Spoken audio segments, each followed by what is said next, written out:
plein d'effets secondaires à prendre la pilule et c'est pour ça que depuis 2017, j'en prends plus du tout. J'utilise une méthode naturelle et je t'en parle tout de suite. Au niveau des effets secondaires, il peut y avoir une prise de poids, une baisse de la libido, super, éventuellement des cancers, mais c'est pas encore tout à fait démontré, mais je me méfie. Il faut déjà savoir que la méthode naturelle n'est pas fiable à 100%. Il y a toujours un petit risque de grossesse. En tout cas, pour ma part, depuis 2017, je n'ai pas eu de grossesse indésirable. Pour comprendre la méthode naturelle, il faut un petit peu comprendre le cycle. Alors, je vous l'explique très rapidement, mais en gros, il va y avoir des variations d'hormones. Ici, on va retrouver les moments de l'ovulation. Quand tu vas ovuler, c'est-à-dire en principe, si tu as un cycle de 28 jours, ça va être au bout du 14e jour, il va y avoir une chute de ta température. Donc, tu pourras regarder ta température, on va en parler. Les variations du taux d'hormones, ça va être un peu compliqué à quantifier. Par contre, on va pouvoir voir ce qui se passe dans ton utérus. Tu vas voir. Tu vois que 24 heures à peu près avant, là, ici, c'est l'ovulation. Et au moment de l'ovulation, il y a une petite chute de température et ensuite ta température remonte, se stabilise jusqu'au moment des règles.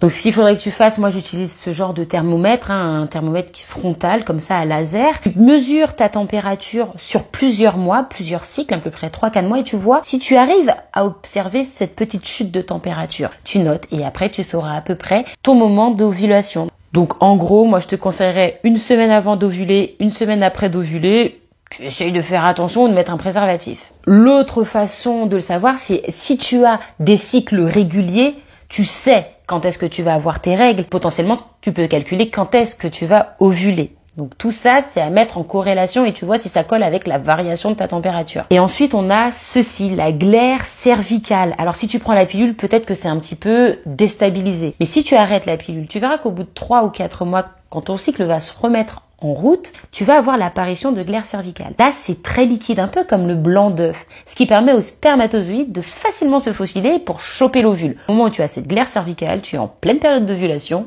on met un préservatif. Mais ça, j'en ai parlé, ça suppose d'avoir un cycle régulier. Et qu'est-ce qui fait que tu n'as pas un cycle régulier? Souvent, ça va être le stress, ou le manque de sommeil, ou les émotions fortes. Bref, il va falloir aussi que tu essaies peut-être de te mettre à la méditation, mais de faire en sorte que d'un mois à l'autre, tu aies à peu près un cycle régulier et donc des états d'humeur relativement réguliers. Sinon, tu prends de gros risques de grossesse.